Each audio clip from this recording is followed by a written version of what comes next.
Buen día a todos, gracias por estar participando de este taller. Para arrancar, como saben, está Jorge también compartiendo conmigo el panel. Primero les voy a dar yo una introducción, un poco para aclarar, a ver, ¿no? Cuál es un poco este vínculo entre la marca Illinois e YPF Agro, que probablemente para algunos de ustedes sea una novedad o me gustaría primero clarificar. Para eso, primero les voy a pedir un minuto, un espacio para contarles acerca de la visión que tenemos desde YPF Agro y cuál es el rol de la marca Illinois dentro de ello. YPF Agro, como saben, es la marca paraguas y nuestra visión no es solamente proveer de energía al productor, al mercado, sino brindar soluciones integrales. Ese brindar soluciones integrales tiene ciertos pilares en los que se basa, dentro de ellos una red de distribución, como saben, con 102 distribuidores a lo largo y ancho del país, siendo hoy en día la red de distribución con mayor nivel de cobertura dentro de la industria, con una cercanía al productor, con equipos grandes en lo que son ingenieros agrónomos para soporte a campo. Después, bueno, otro pilar fundamental que tenemos dentro de YPF Agro como paraguas es el ITEC, es el Instituto de Tecnología de YPF, donde YPF es dueña del 51% y socia con CONICET. ITEC viene a traer a todo lo que es YPF Agro, toda la parte de innovación, no solamente en productos, sino en tecnologías digitales, en procesos para el agro, que sabemos, bueno, es una cadena altamente competitiva y donde la innovación es algo innato dentro del productor agropecuario argentino. Después, bueno, lo que es una fuerte presencia también en canjes, como herramienta de insumos para acceder a los insumos por parte del productor, es una herramienta que el productor utiliza mucho y donde YPF Agro tiene un rol muy fuerte transformando luego ese grano en energía para todos. Lo que son servicios y soluciones aplicados, o sea, como sabemos el campo argentino tiene alrededor de un 60% se trabaja la tierra bajo alquiler, eso lleva a que el productor no siempre cuente con la maquinaria y ahí es donde YPF Agro, dentro de las propuestas integrales, también brindará al productor servicios a campo de aplicación, no solo de nutrición, sino también de fitosanitarios y mismo también en todo lo que son sistemas de muestreos de suelo. Un foco en el productor claro y un soporte técnico con más de 200 ingenieros agrónomos en la red, capaz de atender a las demandas y necesidades de sistemas de producción cada vez más desafiantes y complejos. Bueno, y una eficiencia operativa, creo, muy innata en toda la marca YPF desde siempre. Eso de alguna manera termina dando a YPF Agro un modelo de negocios innovador y un poco único en el mercado, pero a lo que nos faltaba algo, y ahí con la siguiente placa, o sea, les quería comentar, nos faltaba algo de alguna manera para poder cerrar esta propuesta integral, esta visión integral de la hectárea, y era una marca de semillas. En este sentido, como saben, a ver, el sector de semillero argentino es altamente competitivo, con empresas con mucha trayectoria de muchos años, pero bueno, se unieron para eso YPF Agro y Grupo Don Mario, donde firmaron un acuerdo dentro de Expo Agro para la edición de Expo Agro 2020. Firmaron un acuerdo de exclusividad con la marca Illinois para llegar al productor a través de la red de YPF Agro.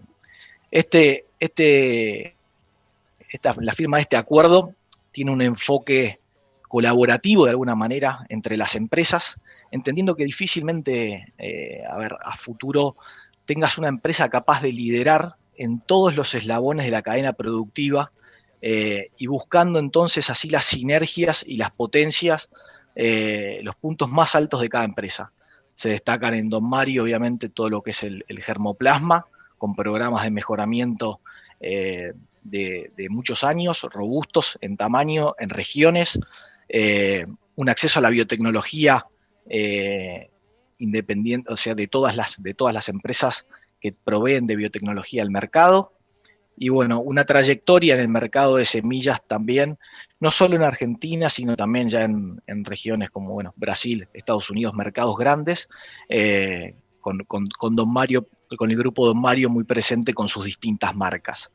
Y bueno, desde el lado de YPF Agro, su red que ya nombré, es una red exclusiva y única, yo creo, en el mercado, que lo lleva a tener una cercanía al productor importante por ese nivel de cobertura y ese volumen de negocios capaz de llevar al agro.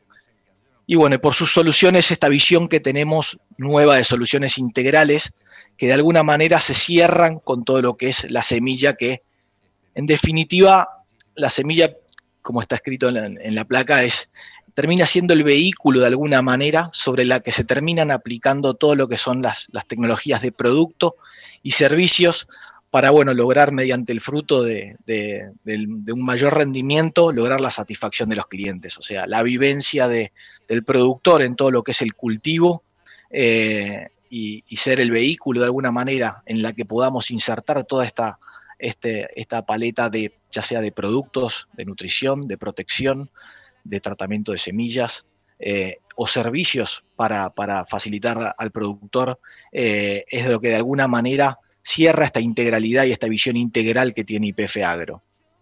Para eso, y en la siguiente placa, les quiero contar un poco, para ya después dar pie a Jorge, un poco cuál es la estrategia de portfolio y tecnologías que tenemos incorporadas a la semilla. Como saben, bueno, tenemos paleta en los 3 cultivos más importantes a nivel país. Ahí, como de la última campaña, de las 38 millones de hectáreas agrícolas de Argentina, 17,2 millones se lo lleva el cultivo de soja, 9 millones el cultivo de maíz, que nos convoca hoy en esta charla, y bueno, y sí, alrededor de 7 millones el cultivo de trigo. Como estrategia de paleta hoy en día, estamos en los 3 cultivos más importantes en lo que es cobertura a nivel país, con paletas, con una estrategia de paletas compactas, de alguna manera, con alta adaptabilidad de tanto híbridos como variedades a las distintas regiones. Y bueno, en lo que es maíz, destaco, bueno, son 6 híbridos, fíjense que van de grupos de madureces relativas de ciclos desde 104 a materiales ya más de ciclo completo o subtropicales para el mercado norte, con todas las tecnologías que existen en el mercado, entendiendo la variabilidad de ambientes y sistemas de producción que existen dentro de las 9 millones de hectáreas del país, ¿no? Hectáreas que van con destino a silo, hectáreas con planteos más defensivos y hectáreas de alto potencial de rendimiento donde se busca maximizar. Ahí después en lo que es trigo, una paleta de 3 variedades, una variedad, bueno, la variedad hornero de ciclo corto, grupo de calidad 1, para molienda, para todo lo que es la industria harinera, tordo, que es un grupo corto de grupo calidad 2, y bueno, calandria, que es un grupo de intermedio ya para con eso creo que cubrimos gran parte de la zona triguera argentina. Bueno, en lo que es la paleta de soja, con 6 variedades, 2 de grupo madurez 4, que 4 medio alrededor, que es de alguna manera lo que se lleva creo que el 45% de lo que es la siembra de soja argentina, 2 variedades de grupo 5 corto y 2 variedades de grupo 6. A ver, no solo esto es, creo como ven ahí, con estos grupos de madurez cubrimos gran parte del área sojera argentina, nuevos lanzamientos también vendrán, y no solo fíjense lo que son la cantidad de híbridos o variedades que componen las paletas muy rápidamente para poder llevar al mercado, sino también toda la tecnología, la biotecnología incorporada. Dentro de ello quiero destacar, o sea, lo que es la tecnología Enlist, que está próxima a lanzarse en el mercado de Argentina, y creo que el productor, dada la problemática de malezas que tiene que proteger ese potencial de rendimiento que tiene dada por la genética, ya sea con protección de insectos, dado por la tecnología intacta, o con herramientas para el control de malezas, que hoy en día está presente en todas las hectáreas agrícolas de Argentina, alguna maleza resistente al menos. Esto creo que de alguna manera termina de conformar una paleta desde el punto de vista de genética con alto potencial y con alta adaptabilidad y capaz de encontrar un producto adecuado para todos los ambientes, y con la biotecnología de punta que se ofrece en todo el mercado, capaz de ya sea proteger el rendimiento en todo lo que se respecta a control a plagas y bueno, y herramientas para brindarle al productor en lo que es control de malezas que tanto hoy en día complican los sistemas. Con esto cierro lo mío y creo que los dejo, le voy dando pie a Jorge para que profundice en el cultivo de maíz. Muchas gracias. Buen día, muchas gracias Ernesto. Continuando con este taller, y un poco vamos a empezar a hablar un poco más fuerte de desafiando los rendimientos en maíz y bases para alcanzar el máximo potencial productivo. Vamos a hacer foco fundamentalmente en maíz, después de la presentación que nos dio Ernesto, para comenzar la hoja de ruta que vamos a seguir en este taller. Va a llevar a respondernos, nos va a llevar a responder 4 preguntas que creímos que eran las fundamentales para este taller. La primera de las preguntas que vamos a tratar de responder es cuán variables son los rendimientos de maíz bajo diferentes ambientes y planteos productivos. Vamos a ir viendo cómo se comporta el rendimiento del maíz en los diferentes ambientes en todo el país, qué niveles estamos explorando nosotros en nuestra red de desarrollos y cuán comparables son con lo que está haciendo el productor en cada una de las zonas productivas, si estamos lejos del máximo potencial de rendimiento, que ya vamos a ver cómo nos estamos posicionando nosotros en base al potencial que estamos captando y cuál es la media que tenemos nosotros, y por último, qué opciones de manejo tenemos agronómicos para maximizar esa productividad. Así que si continuamos, vamos a ver la primera placa, con la primera pregunta que comenzamos el taller, o el primer disparador, que es cuán variables son los rendimientos de maíz, como dije antes, bajo diferentes ambientes y planteos productivos. Lo que vemos acá es datos de la bolsa de cereales. En el mapa de la Argentina tenemos cada una de las zonas productivas y lo que vemos como máximos, mínimos y medios son los rendimientos que obtiene el productor en cada una de esas zonas. Si hacemos una comparación, por ejemplo, en el NOA, que sería la zona 1, los mínimos rendimientos que obtiene el productor en esa zona son 2.930 kilos, llegando a un máximo de 7.050 kilos. Si a eso lo comparo con la zona 6, que sería la zona núcleo norte, centro de Santa Fe, sudeste de Córdoba, vemos que tenemos la contracara o la contraposición, porque el piso son 6.390 kilos y los máximos explorados por el productor son 10.400 kilos. ¿Qué les quiero decir con esto? ¿O qué quiero ver acá? Acá quiero ver primero que tengo una variación dentro de cada una de las zonas y después que tengo una variación de los máximos, los mínimos y los medios en todas las distintas zonas. O sea que el cultivo no se comporta igual o los rendimientos que el productor está explorando no son los mismos en las distintas zonas ni incluso dentro de sus zonas. Por último, el 53% de estos datos corresponden a siembra tardía y el 47% a siembra temprana. O sea, en líneas generales acá está representada toda la masa de maíz que se siembra en el país. Si continuamos y lo comparamos con los niveles que estamos explorando nosotros en nuestra red, acá lo que vemos es las mismas zonas productivas, cuáles son los rendimientos que nosotros estamos evaluando en nuestra red de ensayos. Vemos algo un poco superior, o un salto de rendimiento en base a lo que nosotros vemos y lo que tiene el productor. Acá cabe aclarar que nosotros son datos de ensayos que tienen entre 5 o 6 hectáreas, son un poco más chicos que la producción del lote, y lo que nosotros buscamos siempre es tratar de hacer el ensayo en una parte homogénea del lote para no castigar a un híbrido, para no castigar la genética de un material que por ahí deberían ponerse a competir todos dentro de lo posible en un ambiente más o menos similar para no castigarlo y descartarlo porque lo puse en bajo, porque lo puse en un ambiente que no era el adecuado, ¿sí? Entonces lo que nosotros vemos es, si hago el mismo razonamiento que hacíamos anteriormente, en la zona 1, el máximo rendimiento que el productor exploraba eran 7.050 kilos, y acá vemos que nosotros en un planteo de media, o el rendimiento medio que nosotros estamos explorando en esa zona son 10.340 kilos. ¿Qué me quiere decir? Que estoy 300 kilos arriba del máximo potencial y yo en mi media, o nosotros en nuestra media. Es lo que yo les decía recién, nosotros estamos explorando rendimiento entre un 10 y un 15% superiores a lo del productor, porque utilizamos la mejor parte del lote, a pesar de que todos estos ensayos son conducidos con maquinaria y tecnología del productor. O sea, en ese sentido tratamos de ser lo más representativo posible con su maquinaria, con su tecnología, pero tratando de elegir la mejor parte del lote para que el ensayo tenga más validez estadística. Lo mismo pasa en la zona 6, que es la que me nombraba recién, estamos en 2.400 kilos como media de nuestros datos y como máxima de lo que es el productor.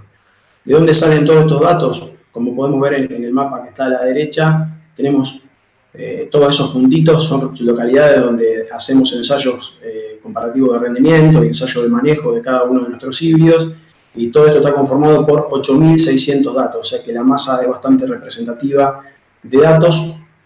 Y cuando evaluamos en comparación con lo que veníamos viendo de la bolsa de cereales, estamos bastante parecidos. Tenemos un 55% de los datos salen de siembra tardía y un 45% de siembras tempranas. O sea, está bastante similar.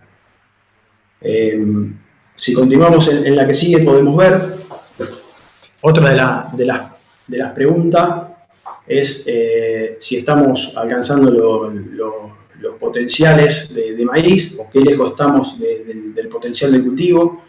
Este gráfico se compone de 3 fuentes. Por un lado está la red propia de desarrollo, por otro lado está la bolsa de cereales, con los datos de medias zonales y máximas, y por otro lado un trabajo que expresa el potencial del cultivo en secano y bajo riego. Las diferencias de los dos sería el agua. Se sobreentiende que un potencial en secano no tiene limitantes excepto las precipitaciones, y el bajo riego no tiene limitantes de nada, porque a su vez, además de agregar el nitrógeno, de tener una correcta materia orgánica, propiedades físicas y químicas adecuadas, le estamos brindando el agua que necesita para lograr el máximo potencial. Ahora bien, si vamos a la media zonal que obtiene el productor, está alrededor de los 7.000 kilos, que es la primera de la gráfica, la más chica. Nosotros estamos explorando en nuestra red un rendimiento medio de 8.100 kilos. La máxima zonal está en 10.400 kilos, que es lo que veíamos antes. El potencial está alrededor de los 11.000 kilos y nosotros estamos explorando un rendimiento potencial, en los mejores casos, 11.100 kilos. O sea, estamos bastante parecidos o un poquito por encima del potencial de secano. Y el potencial bajo riego está alrededor de los 13.500 kilos. Acá lo que queremos achicar, lo que vamos a tratar de ver, es de poder achicar ese 23% que tenemos entre los 8.000 kilos y los 11.000 kilos de nuestra red, y qué variables podemos tocar o qué podemos ajustar en cada uno de los materiales para poder llegar a achicar esa brecha o a cortar ese 23% que es el margen que hoy estamos teniendo dentro de nuestra red. Entonces, continuando con la presentación, podemos ver que ya hemos avanzado en las 3 primeras preguntas, hemos hecho un disparador de lo que está haciendo el productor y lo que nosotros estamos observando del cultivo, y en este caso la pregunta que nos faltaría responder sería qué opciones de manejo agronómico disponemos para maximizar la productividad. Bueno, acá vamos a ver que son varias las opciones de manejo que disponemos para poder achicar ese 23%, como lo nombraba anteriormente. La primera y la fundamental es la fecha de siembra. En el gráfico de cajas lo que podemos ver es el rendimiento en función de la fecha de siembra, tanto en temprano como en tardío, en temprano en rojo, en tardío en gris. ¿Qué nos está diciendo este gráfico? Nos está diciendo que el rendimiento medio en temprano está alrededor de los 10.000 kilos, o la mayor cantidad de datos está alrededor de los 10.000 kilos, con una variación entre los 11.500 y los 8.000 kilos, donde está la mayor cantidad de datos amontonados o juntos, pero tenemos una dispersión de esos datos. Y hemos llegado hasta los 18.000 kilos en ambiente de altísima productividad, que es lo que me representa la gráfica, y también hemos llegado para abajo hasta los 1.500, 2.000 kilos, o sea, la dispersión de los datos es mayor. Cuando vamos a siembras tardías, vemos algo similar. El rendimiento promedio está en los 8.500 kilos aproximadamente, con la mayoría de los datos entre los 7 y los 10.000 kilos, pero tenemos dispersión desde los 1.500, 2.000 kilos hasta los 15.000 de máxima. Acá lo que se puede ver a priori es mucha dispersión en siembras tempranas, con rendimientos medios mayores y con rendimientos máximos, versus una siembra tardía que tiene rendimientos más acotados y una menor dispersión de datos. Cuando vemos en el gráfico de la derecha el rendimiento en función de los días o de la fecha de siembra, lo que podemos ver es el atraso a partir del 1 de agosto, o sea que para que se lleve una referencia, el día 30 sería el 1 de septiembre, que es donde arrancan la mayor cantidad de siembras, y vemos lo mismo, síganse guiando por los colores, el rojo representa siembras tempranas, el gris siembras tardías, y está planteado para 3 ambientes productivos. Lo que podemos ver es, en siembras tempranas, en ambiente de alta productividad, cómo varía el rendimiento desde los 15.000 kilos, llegando a medida que me voy atrasando la fecha de siembra, el rendimiento va cayendo hasta los 11.000, 10.500, 11.000 kilos.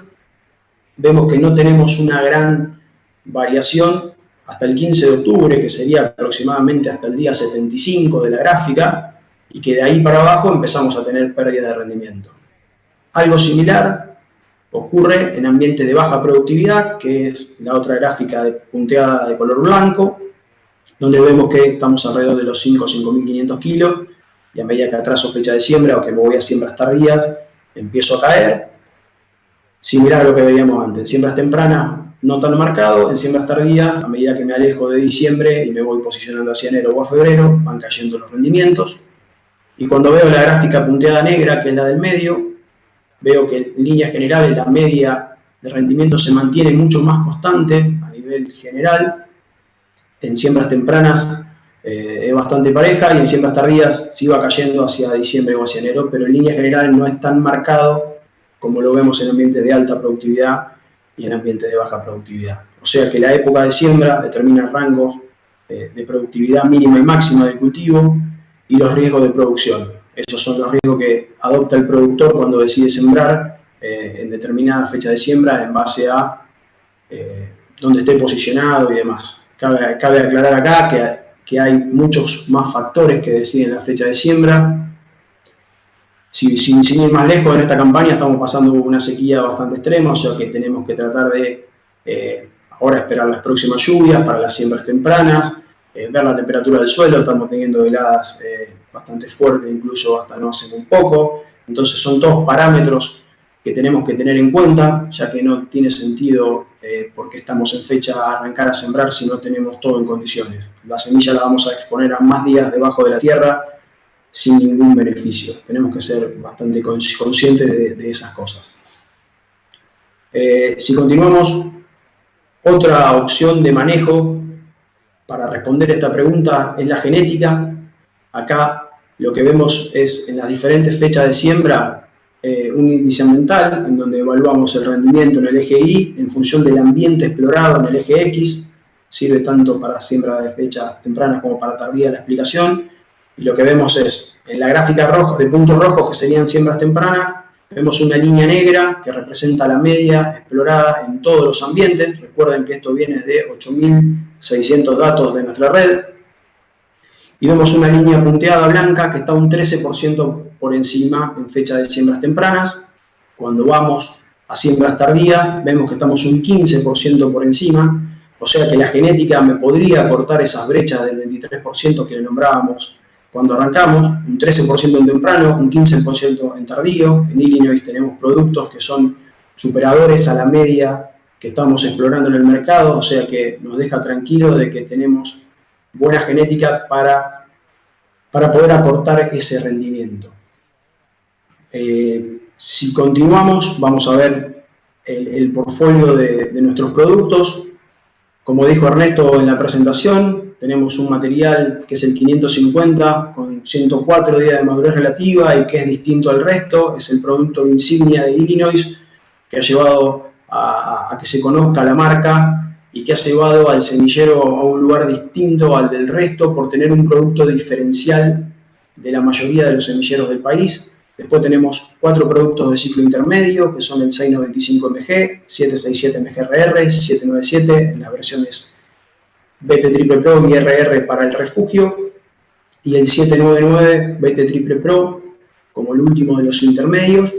Y el 893 MGRR es un material de ciclo completo. Así está compuesto nuestro portfolio hoy. Están marcados en rojo los principales productos que vamos a ver y que vamos a trabajar en este taller, fundamentalmente por diferenciarlos a los dos. Uno por ser precoz, hiperprecoz, prácticamente uno de los pocos del mercado, el de mayor potencial de rendimiento y el diferencial de la marca, y el otro por ser el de mayor potencial de rendimiento del portfolio y uno de los más, o de los mejores, más competitivos del mercado en líneas generales.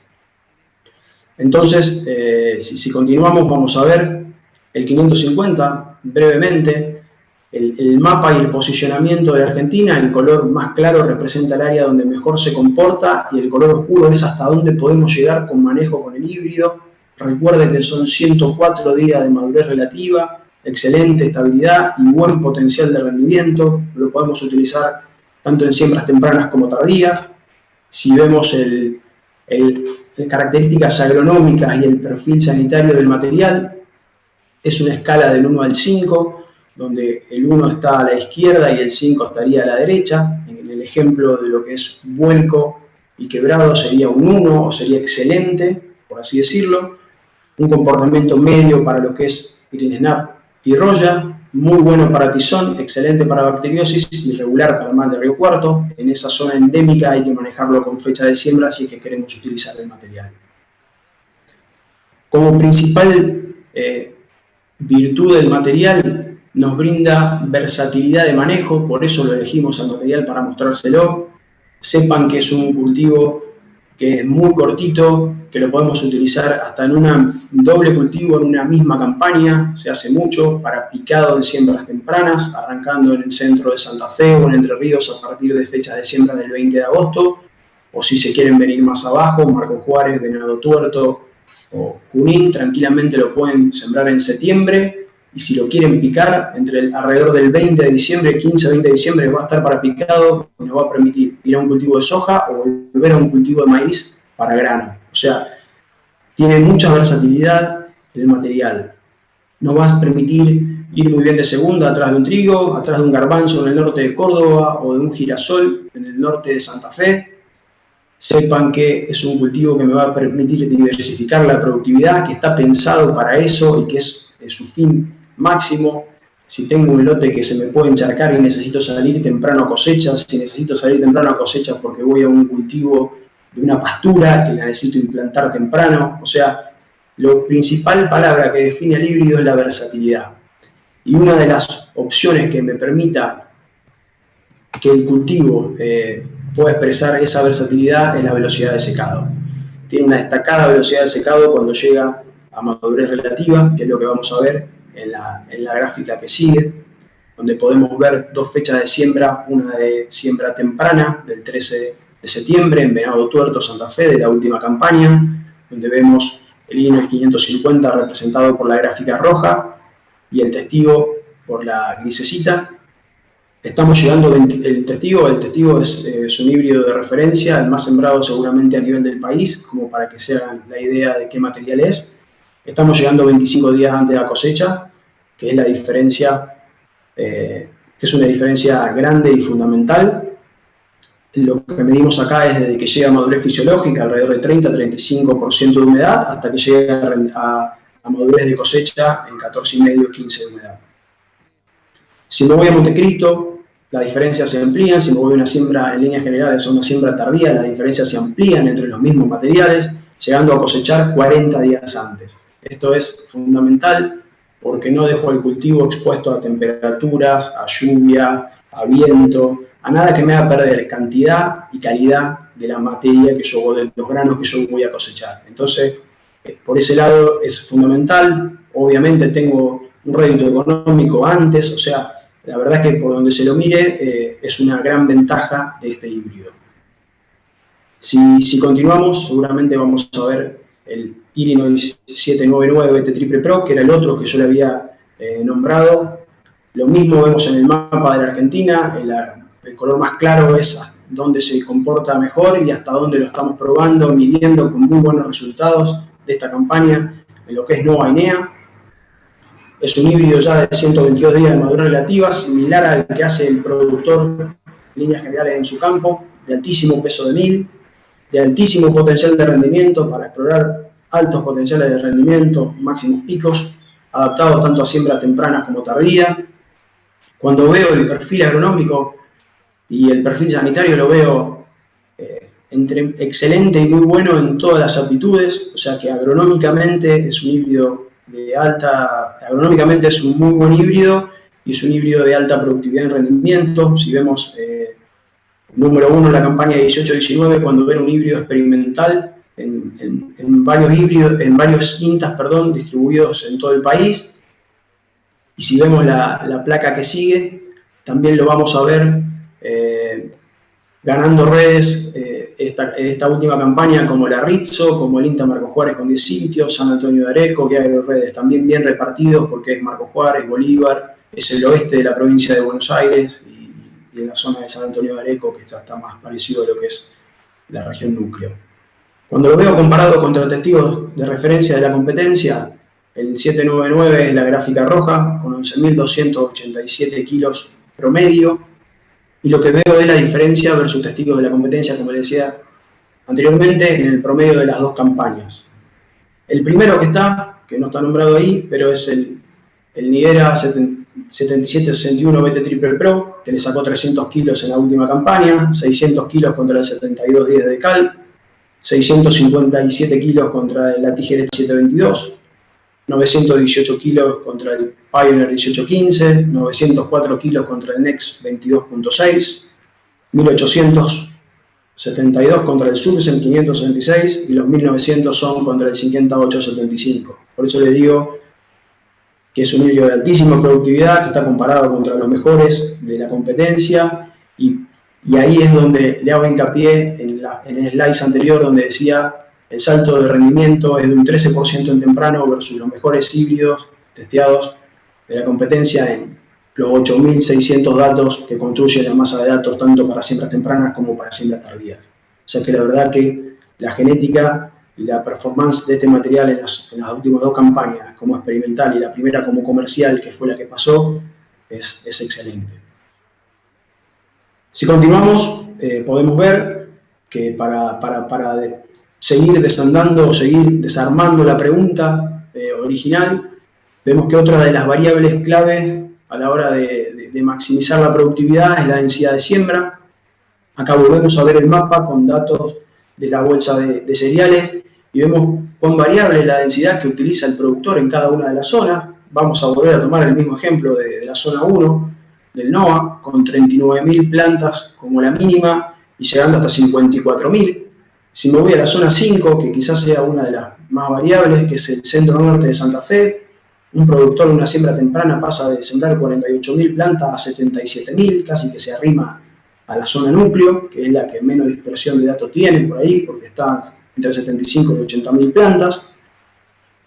Lo importante de ver acá es que cada zona se maneja de una manera diferente, que tiene variabilidad, y que tiene tanto variabilidad en fechas de siembras tempranas como en fechas de siembras tardías, y que la variabilidad no solo está dada dentro de cada una de las zonas, sino que entre zonas o entre ambientes productivos. Acá lo que tenemos que hacer es maximizar lo máximo que se pueda en la elección del híbrido con su densidad adecuada. Entonces lo que vemos en la próxima gráfica es cómo varía la densidad del 550 en función del ambiente productivo en el cual estamos posicionándonos.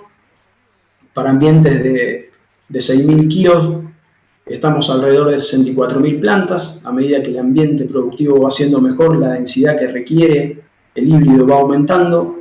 Si pasamos por los 8.000 kilos, vamos a 71.000 plantas, 78.000 y así hasta las 81.000 plantas en ambientes de 11.000 kilos.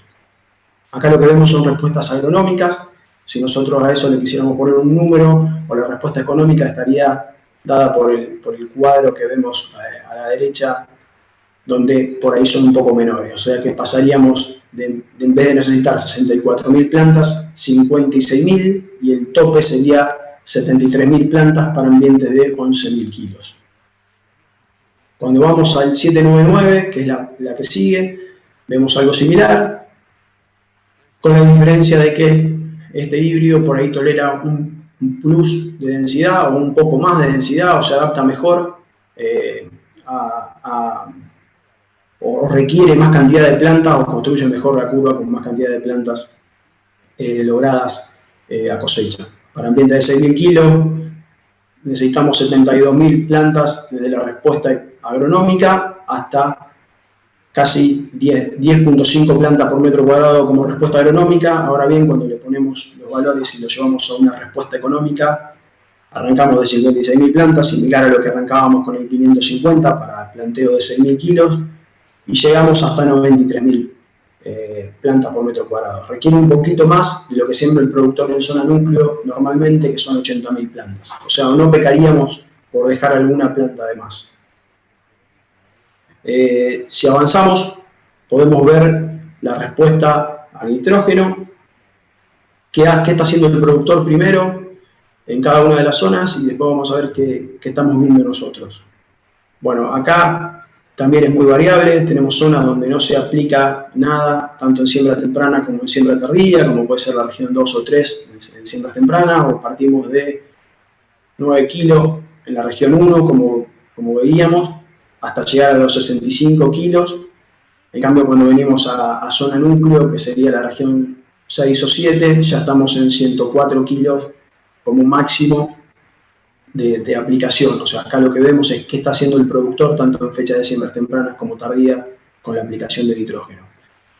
¿Y qué creemos nosotros, o qué vemos nosotros que no lo podemos trabajar por separado? Creemos que el nitrógeno está muy de la mano de la densidad y de la mano del híbrido. Entonces, estamos trabajando fuerte en esa línea de poder cruzar densidad en los distintos ambientes productivos y con los materiales para poder dar la mejor recomendación, porque creemos que van enlazadas y no separadas, que es un poco lo que vamos a ver en la gráfica que sigue. Primero el 550. ¿Qué rendimiento fue explorando en base a los kilos de nitrógeno que se fueron aplicando? Este ensayo consta de un testigo absoluto, que es lo que tiene el suelo, y después cada uno de los tratamientos se fue ajustando entre lo que tiene el suelo y lo que pudimos aplicar: 125 kilos, 150, 200 y 250 kilos, con 3 niveles de densidad distintas explorados: 55.000 plantas, 75.000 plantas y 95.000 plantas. Y acá lo que podemos ver es que a medida que aumenta la densidad, el rendimiento del cultivo aumenta, y pasamos de 72.000 plantas a 75.000 plantas por hectárea de respuesta agronómica, pero cuando le hacemos la recomendación cae un poco, pasando de 68.000 plantas a 72.000 plantas para el 550. Algo no menor es la foto que se puede ver, que es una foto real del híbrido de esta campaña y tomada al azar las espigas de cada uno de los tratamientos. En este caso se puede ver cómo va aumentando, cómo va generando mayor cantidad de grano, cómo se va llenando más la espiga a medida que yo lo nutro mejor, siempre hablando de la misma densidad de plantas. Si vemos lo mismo para el 799, este híbrido quizás con un poco menos de datos, porque es un material nuevo, arrancando esta campaña con el manejo, producto de que fue la primera comercial, vemos algo similar. Requiere más plantas y requiere más nitrógeno para alcanzar su techo productivo, o se comporta mejor con altas densidades y con alta presencia de nitrógeno, y lo mismo vemos en la foto, que a medida que a una misma densidad lo nutro mejor al cultivo, obtengo un mayor número de granos. Obviamente que vamos a seguir trabajando esta línea de manejo con este material, esta campaña, como hacia otras nuevas líneas de manejo, para tratar de seguir achicando esa brecha que nosotros evaluamos en nuestra red. Y para continuar, y creo que ya es una de las últimas, lo que vamos a ver es el comportamiento a fungicida y qué está haciendo el productor en cada una de las zonas productivas. Vemos desde zonas que no tienen aplicación en fecha de siembra temprana, que son la mayoría como un mínimo, hasta 1, que es el máximo de aplicación, pasando por intermedios. Esos valores intermedios son porque un productor ha hecho alguna aplicación en alguna de sus hectáreas con algún híbrido, pero no con otro, por eso tienen ese 0,6, 0,8. La única que se mantiene con alta o con una aplicación en todos los rangos sería la zona núcleo, que es la zona 6, en fecha de siembra temprana, y en fecha de siembra tardía es la que más también aplicaciones tiene. La mayoría pasan entre 0 y 1, y esta tiene entre 0,5 y 1. O sea que en líneas generales es algo más variable la aplicación de fungicidas. Cuando pasamos a ver qué estamos viendo nosotros en las aplicaciones de fungicida en nuestra red, que es la placa que sigue, podemos ver cómo varía el rendimiento en función de 3 campañas distintas que fuimos evaluando en el gráfico con colores rojos para las siembras tempranas y los grises para las siembras tardías. Y vemos que en una campaña estuvimos 125 kilos arriba del aplicado versus el testigo, otra campaña estuvimos 90 kilos arriba y una estuvimos 160, la tercera estuvimos 160 kilos abajo. Algo similar ocurre en tardío, quizás con una variación un poco mayor, ya que en la primera campaña tuvimos 340 kilos de respuesta y en la campaña 3 tuvimos 240 kilos de efecto negativo, o sea que no hizo ningún beneficio la aplicación de fungicida. O sea que en líneas generales lo que estamos viendo con la aplicación de fungicida es que es variable según la época de siembra y según la campaña. Creemos que esta variable la tenemos que seguir, la tenemos que medir y como productores la tenemos que ajustar en base a cómo viene la campaña, en base a un correcto monitoreo y en base a decir, bueno, llegó el umbral de tal enfermedad, necesito hacer la aplicación y si no, solamente con el monitoreo y con monitorear la enfermedad y seguirla será suficiente. O sea que en líneas generales, como vimos recién, vimos efecto de genética, efecto de fecha de siembra, efecto de fungicida, de nitrógeno y de densidad de siembra. Esas 4 variables me van a ayudar a maximizar o poder acortar ese 23% que hemos visto. Como mensaje les queremos dejar que la variabilidad de los rendimientos del cultivo de maíz no solo dependen de las condiciones ambientales exploradas, sino de las decisiones que cada uno tome en su lote. Como les decía recién, no sirve de nada decir llegó el 5 de septiembre, listo, estoy para sembrar en zona núcleo, llegó el 25 de agosto y estoy para sembrar en San Justo, Santa Fe o Entre Ríos si no tengo la humedad del suelo, si no tengo la temperatura adecuada y si no tengo todas las condiciones, porque voy a exponer la semilla más tiempo debajo de la tierra, a cualquier contratiempo, sin necesidades, entonces necesito ajustar correctamente eso. Existen posibilidades de aumento del rendimiento actual eligiendo correctas opciones de manejo. ¿Cuáles son esas correctas opciones de manejo? Por un lado, la genética, sin lugar a duda, como vimos, entre un 13 y un 15% dependiendo de fecha de siembra. La densidad y la densidad con la nutrición entrelazadas en las dos para cada material, en lo posible, sería lo ideal y para cada ambiente productivo. Y el uso de fungicidas, que si bien, como le dije, o es errático o está en más o menos 150 kilos de siembras tempranas y más o menos 250 o 300 kilos de siembras tardías, lo que tienen que quedarle claro es que necesitamos monitorear el cultivo, no tenemos que abandonarlo y si el producto o el cultivo requiere aplicación porque llegó al umbral, es el momento para hacerlo y si no, pasará la campaña sin aplicarlo. Por mi parte es todo, muchas gracias.